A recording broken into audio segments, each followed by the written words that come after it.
Reproduction chapter समझ में आ रहा है सबको? पढ़ रहे हो अच्छे से? कंटिन्यू करें आगे। आज अब तक हमने एसेक्सुअल रिप्रोडक्शन फिनिश कर दिया है ना। आज सेक्सुअल रिप्रोडक्शन इन प्लांट्स शुरू करेंगे। ओके, रिप्रोडक्शन हम सब जानते हैं क्या होता है ना। एक वो प्रोसेस जिससे एक ऑर्गेनिज्म अपने जैसे और ऑर्गेनिजम्स प्रोड्यूस करता है।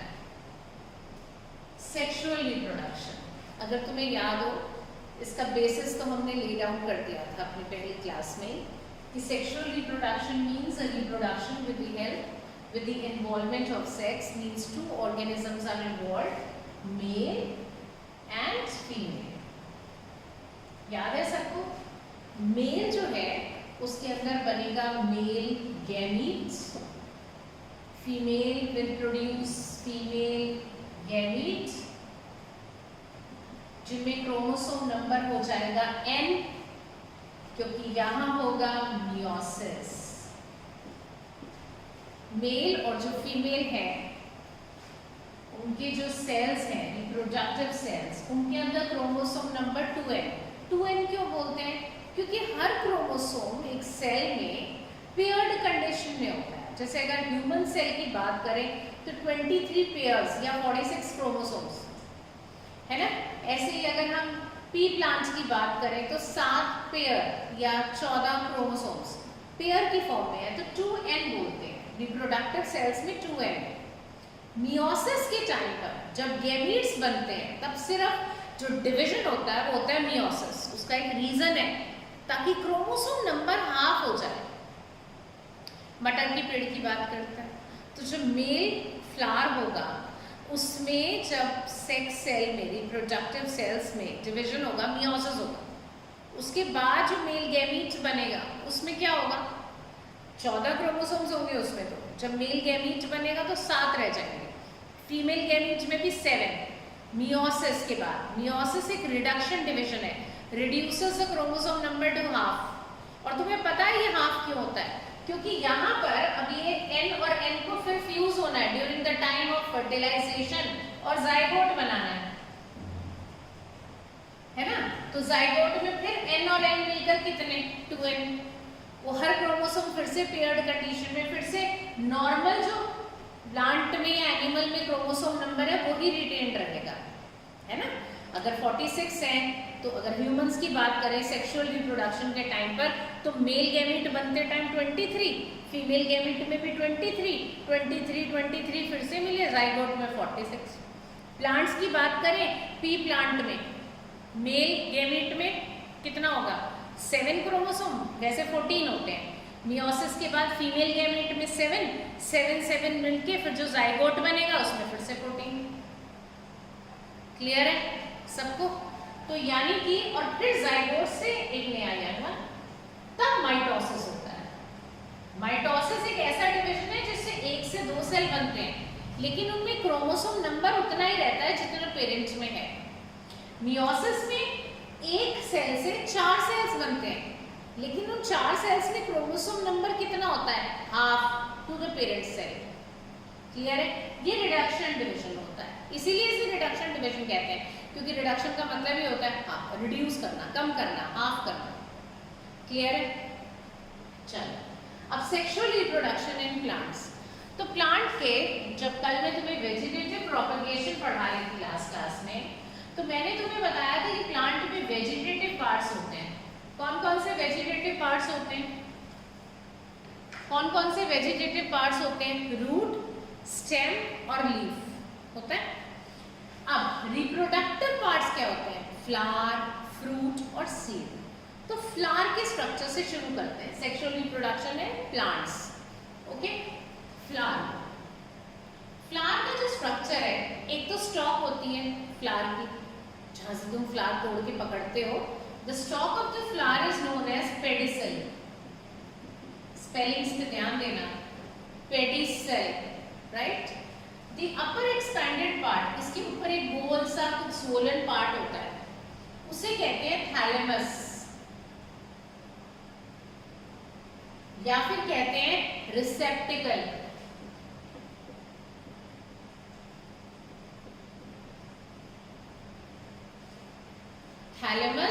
या फिर रिसेप्टिकल।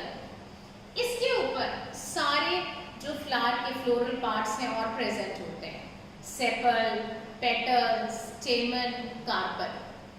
सबसे जो बाहरी वॉल होता है, वॉल मतलब घेरा, WHORL, the outermost wall is of sepals।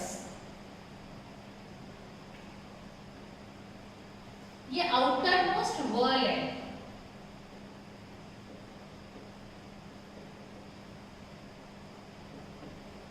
Sepals, इन्हें बॉटनी में कलेक्टिवली कैलेक्स कहते हैं। सेपल्स को कलेक्टिवली कैलेक्स भी कहा जाता है। तो सबसे बाहर का जो घेरा है वो है सेपल्स का, जो फ्लोरल बड को प्रोटेक्ट करता है। ठीक, फिर है पेटल्स, ब्राइटली कलर। सेपल्स तो ज्यादातर ग्रीन इन कलर। फिर पेटल्स ब्राइटली कलर्ड, अलग अलग कलर्स की, और इन्हें कलेक्टिवली कहते हैं कोरोला। पेटल्स को क्या कहते हैं? कोरोला। इसके अंदर का वॉल है स्टेमन। The mail reproductive organ of a flower. Mail reproductive organ एक फ्लावर का, स्टेमन, जिसे कलेक्टिवली कहते हैं एंड्रोशियम।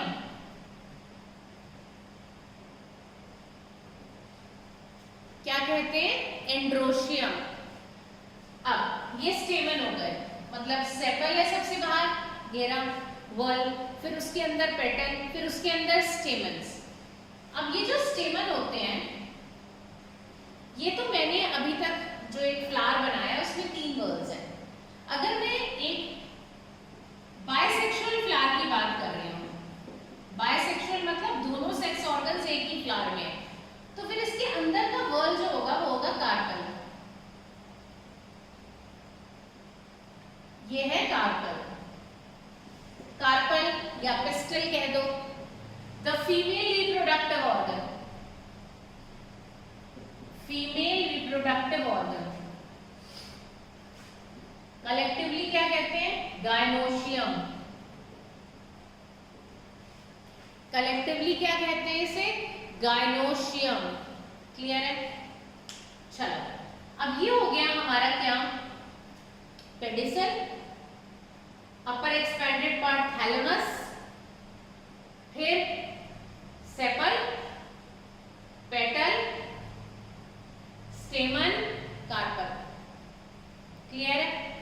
ये हमारा एक फ्लावर का स्ट्रक्चर। ये एक बायसेक्सुअल फ्लावर है। बायसेक्सुअल फ्लावर समझते हो? जिसमें दोनों सेक्स ऑर्गन्स एक ही फ्लावर में। यूनिसेक्सुअल फ्लावर्स भी होते हैं।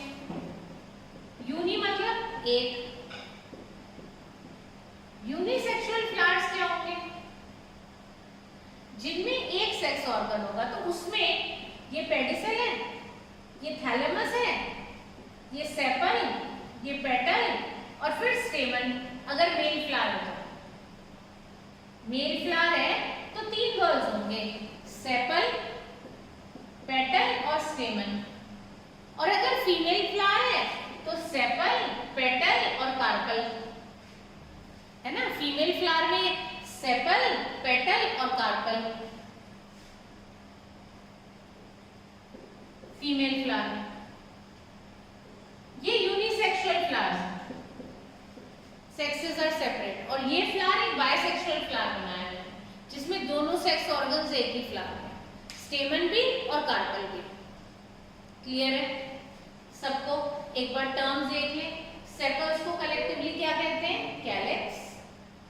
स्टॉक को पेडिसल, एक्सपेंडेड पार्ट थैलेमस या रिसेप्टिकल। पेटल्स को collectively corolla, male reproductive organ का स्टेमन, कलेक्टिवली कहते हैं androecium. Female reproductive organ carpel या पिस्टल और collectively gynoecium. Clear?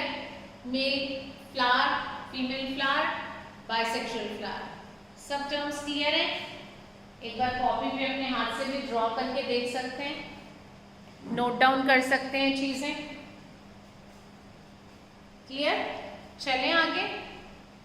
Okay, next अब आता है मेल रिप्रोडक्टिव पार्ट की बात करते हैं फ्लावर के, और वो क्या है? स्टेमन। स्टेमन is the mail reproductive organ. अब एक स्टेमन का स्ट्रक्चर देखें। स्टेमन, स्टेमन में दो पार्ट्स हैं। पहला फिलामेंट, जिससे कि वो फ्लावर से जुड़ा हुआ है, रिसेप्टिकल से जुड़ा होता है फिलामेंट, और दूसरा अपर जो ये एक्सपैंडेड पार्ट है, एंथर। तो स्टेमन के दो पार्ट्स हो गए, फिलामेंट और एंथर। इस एंथर के बीच में ये लाइन देख रहे हो, this is line of dehiscence. Line of dehiscence, यहीं से एंथर डिहाइज करता है, फटता है, बर्स्ट होता है, releasing all the pollen in the air. समझ गए? From the line of dehiscence anther burst open, releasing all the pollen in the air. Clear? Okay. अब ये जो एंथर है, अगर हम इसका एक ट्रांसवर्स सेक्शन काटें तो हमें अंदर दिखाई देगा दो एंथर लोब्स। देखो, ये एक एंथर लोब है, मतलब हाफ पार्ट इधर का बना रही हूँ, ऐसे काटा है हमने। मान लो जैसे ये पेन है ना, ऐसे काटा है मैंने, तो अंदर जो दिखाई देगा ये एक एंथर लोब,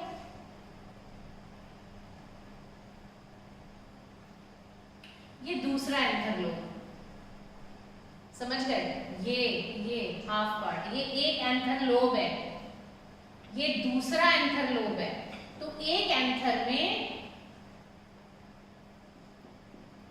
ऐसे दो एंथर लोब्स हैं, ठीक है?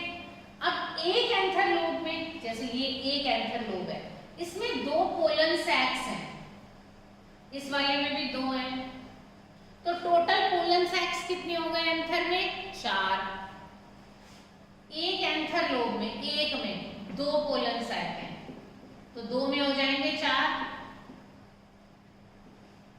क्लियर है? इन पोलन सैक्स के अंदर माइक्रोस्पोर मदर सेल है, जो रिप्रोडक्टिव सेल होता है।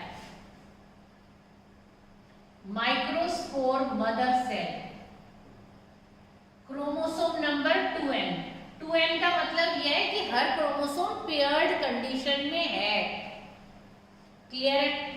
अब इन माइक्रोस्पोर मदर सेल्स बहुत सारे हैं, हर एक माइक्रोस्पोर मदर सेल में मियोसिस होगा, हर किसी में, हर एक में, हर किसी में मियोसिस होगा।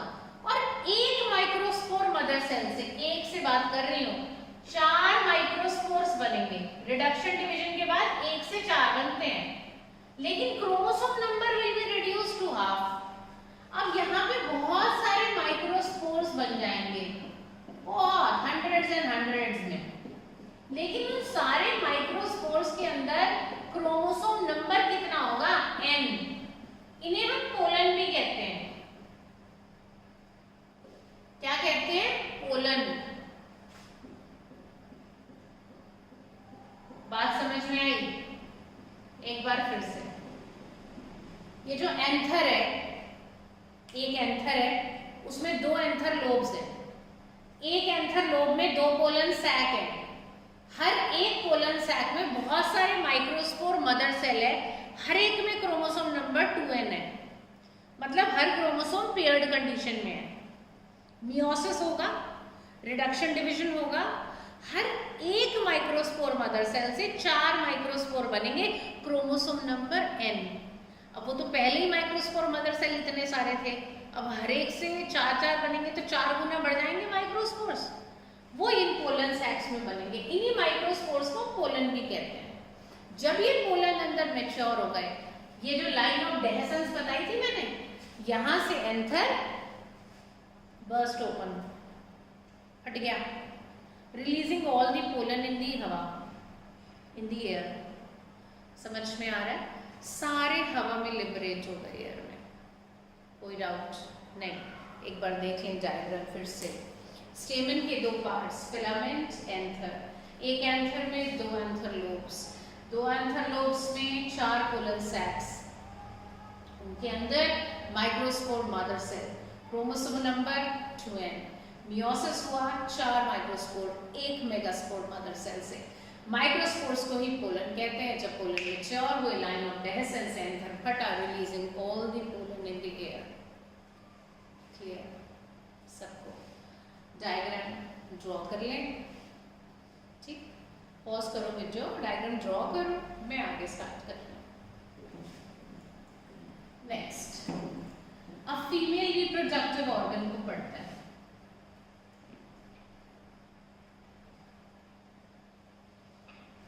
फीमेल रिप्रोडक्टिव ऑर्गन क्या होता है? कार्पल।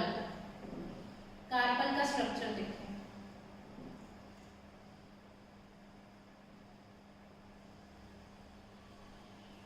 कार्पल के स्ट्रक्चर में 3 पार्ट्स हैं, स्टिग्मा,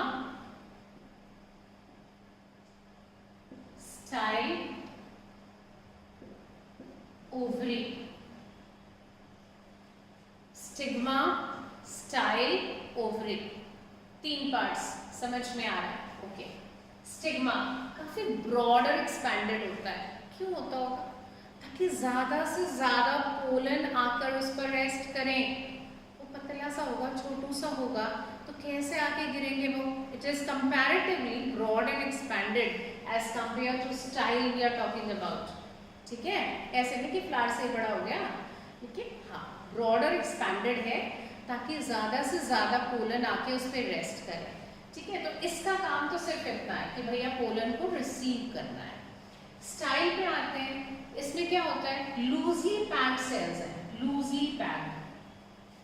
रीजन अभी समझ में आने वाला है तुम्हें क्यों, या फिर हॉलो ही है, या फिर अगर है भी सेल्स तो लूजली पैक्ड है। ठीक, चलो बता ही देती हूँ क्यों।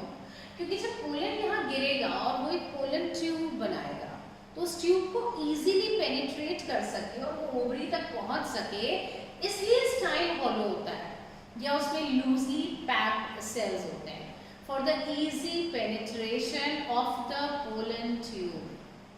सही बात? चलो ओवरी पे आते हैं। The bulbous part which we see is ovary. Okay, now ovary में ओव्यूल्स होते हैं। ओव्यूल का नंबर 1 भी हो सकता है, 1 से ज्यादा भी हो सकता है। इट मे बी 1 और मोर देन 1। अगर 1 है ओव्यूल तो सीड भी एक ही बनेगा। 1 से ज्यादा ओव्यूल्स हैं तो एक फ्रूट में सीड भी 1 से ज्यादा होंगे। ठीक, अब यहाँ पर ये देखते हैं वो ओव्यूल में, तो एक ही बना के समझा रही हूँ तुम्हें पहले। ठीक है, ओव्यूल, ओवरी के अंदर क्या है? ओव्यूल्स। अब एक ओव्यूल का स्ट्रक्चर, सबसे पहले उसकी स्टॉक होती है which is known as funiculus. The stalk of the ovule with which it is attached to the ovary is funiculus. Spellings पे ध्यान देना और पहले सही से बोलना ही सीखो। बोलोगे सही तो लिखोगे भी सही। Funiculus, right? Stalk. Upper expanded part is nucellus. New NEW मत कर देना, okay? nucellus. Okay, the upper expanded part is nucellus. अब इसके अंदर inside the nucellus is present embryo sac. अरे साथ में बोलना है रे। What is present inside embryo sac? ठीक, इस embryo sac को कवर करती हुई इंटेगुमेंट्स, 2, आउटर और इनर। ये आउटर, ये inner. Integuments, outer integument, integument, और ये वाली inner integument. Clear? They have covered the embryo sac, as you can see in the diagram. They have covered the embryo sac from all the sides except one. इधर से नहीं cover करा, बाकी सारे से कवर करा हुआ। व्हाई? बिकॉज ये पार्ट है माइक्रोपाइल। माइक्रोपाइल, अरे यही तो वो पार्ट है जहां से पोलन ट्यूब एंट्री लेगी।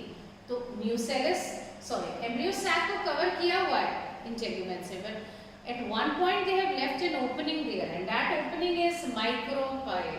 समझ में आता है? Very good. अब इस एम्ब्रियो सैक के अंदर एक मेगास्पोर मदर सेल। अब तुम्हें पता है एंथर में माइक्रोस्पोर मदर सेल था, ओवरी में ओव्यूल में मेगास्पोर मदर सेल है। क्रोमोसोम नंबर बोल दो क्या होगा? ये भी तो सेक्स सेल है ना, तो फिर इसमें क्रोमोसोम नंबर कितना होगा? 2n, मतलब हर क्रोमोसोम पेयर्ड कंडीशन में होगा। ठीक बात। अब इसमें बताओ कौन सा डिवीजन होने वाला है? Meiosis. Very good, reduction division. Chromosome number is reduced to half. और एक मेगास्पोर से कितने मेगास्पोर बनेंगे? कितने बनेंगे? 4। ओके, तो 4 मेगास्पोर बन जाएंगे। और ये बता दो उसमें क्रोमोसोम नंबर कितना होगा? n। हाफ हो गया क्रोमोसोम नंबर। हर क्रोमोसोम पेयर्ड कंडीशन में था, अब सिंगल में आ गया। ठीक है, chromosome number is reduce to half. अब वो मेगास्पोर्स में एक बार जो बनते हैं, न्यूक्लियाई बनते हैं शुरू में, उनमें एक माइटोटिक डिवीजन होता है। 8 न्यूक्लियाई बन जाते हैं। जैसे ये 4 न्यूक्लियाई बने होंगे शुरू में, सेल एक ही रहता है। अब उनमें माइटोसिस होके 8 न्यूक्लियस बन जाते हैं। सॉरी 8। उन 8 न्यूक्लियस में से 3 तो इधर अरेंज हो जाते हैं माइक्रोपाइल एंड की तरफ। ये माइक्रोपाइलर एंड है, एम्ब्रियो सैक का माइक्रोपाइलर एंड है, क्योंकि इधर माइक्रोपाइल है ना, ये ओपनिंग, इसलिए ये माइक्रोपाइलर एंड है। और ये चैलिजल एंड है। जो माइक्रोपाइल के ऑपोजिट वाला एंड होता है उसे चैलिजल एंड बोलते हैं। वहां चैलिजल एंड में 3 न्यूक्लियाई यहाँ अरेंज हो जाएंगे। अब 8 में से 3 इधर 3 इधर, बचे कितने रहे? 2। तो 2 इधर 2 इधर। ये हो गए हमारे पोलर न्यूक्लियाई, 2 पोलर न्यूक्लियाई। बात समझ में आ रही है सबको? ये 3 जो माइक्रोपाइलर एंड की तरफ है, they will form the egg apparatus. ये egg apparatus. What does this egg apparatus contain? It contains a central egg, ये वाला एग है, 1 एग एंड 2 सिनर्जिड्स। ये 2 जो हैं ये सिनर्जिड्स हैं। 3 जो चैलिजल एंड की तरफ है, इन तीनों को कहते हैं एंटीपोडल्स। जो चैलिजल एंड की तरफ 3 न्यूक्लियस गए थे उनका नाम है एंटीपोडल्स। और बीच के 2 पोलर न्यूक्लियाई या फिर इन्हें मिलाकर सेकेंडरी न्यूक्लियस भी कहते हैं। सेकेंडरी न्यूक्लियस भी कहते हैं। चलो रिवाइज करते हैं, डरना नहीं है इतने सारे नाम देखकर, सब कुछ लर्न हो जाने वाला है हमें अभी। Okay, not to worry. चलो हम कार्पल पढ़ रहे थे। ओके, चलो कार्पल में 3 पार्ट्स कौन से थे? Very simple, stigma, style, ovary. Stigma क्या था? ब्रॉड और एक्सपैंडेड, ताकि ज्यादा पोलन उस पे आके रेस्ट कर सकें। देन कम्स हॉलो स्टाइल या लूजली पैक्ड सेल्स, ताकि पोलन ट्यूब को इजी रास्ता मिल सके। वो अगले स्टेप में बताती हूँ। ठीक है, अब नीचे क्या है? बल्बस पार्ट, ओवरी है ना। The swollen bulbous part is ovary. तो जो हमारा कार्पल है उसके 3 पार्ट्स हो गए, स्टिग्मा, स्टाइल एंड ओवरी। अब ovary contain ovules. It may be 1, it may be more than 1। ठीक, पर हम तो 1 ही बना रहे हैं। 1 ही बनाने में हमारा तो खिचड़ी बन गई है। ठीक, चलो ओव्यूल की जो स्टॉक है दैट इज फ्यूनिकुलस। क्या कहते हैं इसे? Funiculus. The upper expanded part is nucellus. Nucellus. Inside the nucellus, embryo sac covered by integuments, outer and inner.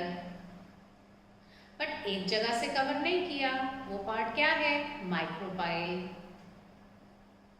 अंदर एम्ब्रियो सैक के 1 megaspore mother cell, chromosome number 2n।